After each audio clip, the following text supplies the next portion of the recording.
Mengetahui bagaimana persiapan timnas ke Piala AFF, kita akan menyimak laporan jurnalis Kompas TV Inyoman Sudarmika yang memantau pemusatan latihan di Bali. Nyoman, berapa pemain yang sudah ikut pemusatan latihan hari ini? Apakah Arhan dan Asnawi sudah hadir? Karena infonya kalau Arhan kan hari ini ya. Ya baik, jadi memang benar dua nama yang ditunggu, Arhan dan Asnawi, dikabarkan akan bertemu pada pertandingan langsung dengan tim squad timnas Indonesia untuk berlatih bersama di Bali United Training Center Patipurnama Gianyar Bali.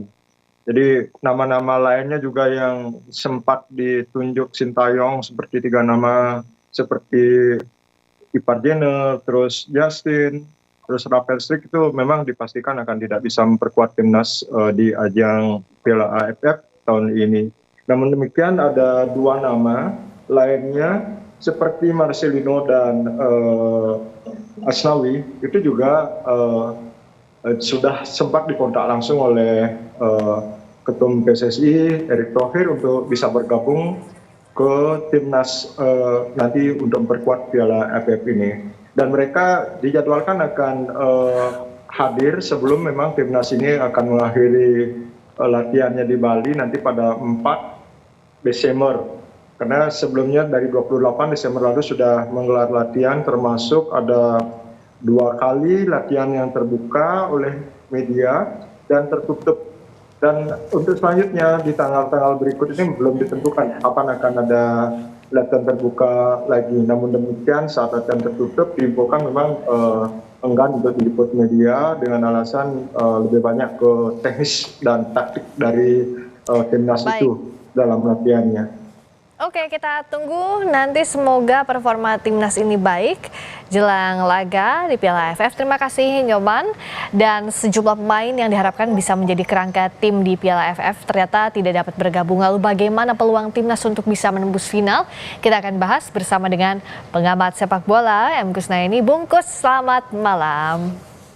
Malam, Rizka. Kalau tanpa Justin, Ivar, Rafael, ini bagaimana ya? Kalau Rafael bisa, tapi nanti ya kalau masuk semifinal. Peluangnya timnas di Piala AFF seperti apa? Apakah bisa sepercaya diri itu tanpa mereka? Iya, memang ini harus diakui mengurangi kekuatan kita, sekaligus mengurangi peluang kita untuk menjadi juara ya.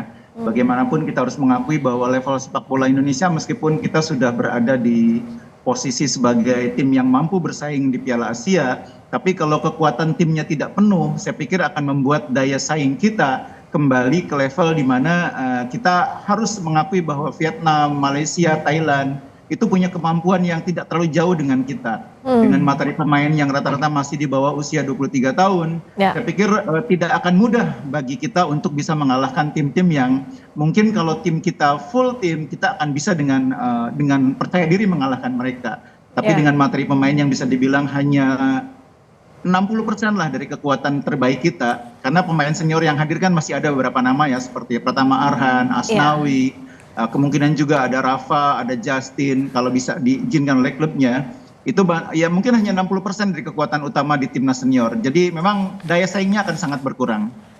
Tapi setidaknya kalau peluang di penyisihan grup masih bisa percaya diri nggak sih, Bungkus? Oh iya, kalau di fase grup saya pikir masih bisa lolos kita ya, masih bisa masuk termasuk dalam 2 besar untuk lolos ke semifinal ya. Cuma memang untuk juara itu yang lebih sulit.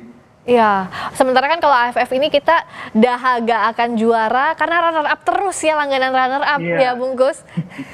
Betul. Tapi kalau dengan mayoritas pemain muda, target final ini masih realistis atau tidak sih? Karena kan pasti Shin Tae-yong juga dengan formasi seperti ini tidak mau asal-asalan. Apalagi bebannya sudah berat, ada ekspektasi tinggi dari para fans timnas. Iya, itu yang saya bilang tadi, bahwa dengan materi seperti ini kita ini bisa dibilang hanya 60% kekuatannya ya. Untuk lolos ke semifinal masih sangat mungkin. Tapi final dan juara. Juara memang agak berat, karena kalaupun kita lolos dari semifinal lalu mencapai final, minimnya pengalaman yang dimiliki oleh pemain-pemain yang sekarang ada di tim itu akan membuat mereka di final nanti mungkin akan kesulitan seandainya bertemu dengan tim yang bisa dibilang berpengalaman ya, seperti Malaysia, Vietnam atau Thailand, itu yang akan menghambat. Tapi kalau untuk lolos semifinal saya masih optimis. Oke, tapi satu selain pemain tadi yang absen, berikutnya juga kan waktunya sempit. Tidak sempat ada uji coba mungkin ya, Bungkus kalau kita lihat dari timelinenya. Nah, untuk menyamakan frekuensi, apalagi ada pemain-pemain muda yang harus punya chemistry yang sama dengan para pemain senior, ini bagaimana ya yang harus dilakukan Shin Tae-yong? Iya, untungnya sebagian besar pemain yang dipanggil ini kan pemain yang pernah bermain di kelompok umur yang sama ya. Sebagian bahkan juga sempat dipanggil memperkuat tim nasional meskipun tidak sebagai pemain utama. Dan itu akan membantu mereka memahami cara main yang diinginkan oleh pelatih. Kalau chemistry memang itu mau tidak mau harus dibentuk melalui pertandingan ya.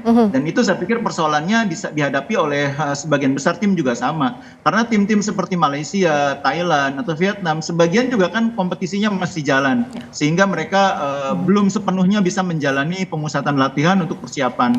Jadi persoalannya sama. Nah, mungkin keuntungan bagi mereka adalah karena materi pemainnya sebagian besar kelompok usia yang sama, sehingga menggabungkannya relatif lebih mudah. Kalau kita ini kan bisa dibilang kan ada 3 lapis kelompok umur ya. Ada yang betul-betul sudah senior seperti Asnawi, ada yang senior tapi usianya masih 20-an tahun, ada yang usianya masih belasan tahun, ada Arhan Kakak misalnya gitu ya, ada beberapa nama lain. Dan itu yang memang membuat gap usia itu mungkin sedikit menjadi tantangan tersendiri bagi pelatih untuk menyatukannya. Oke, nah berikutnya kan harus cari segera siapa kira-kira yang bisa mengisi posisinya Ivar, Justin. Menurut Bungkus siapa yang punya potensi ini?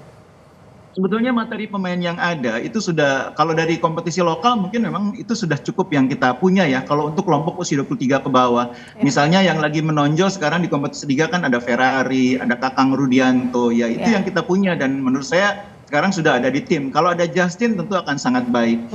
Nah, posisi Ivar mungkin yang agak sulit digantikan oleh pemain lain ya. Karena di usia senior pun posisi Ivar itu posisi yang sulit digantikan oleh pemain lain.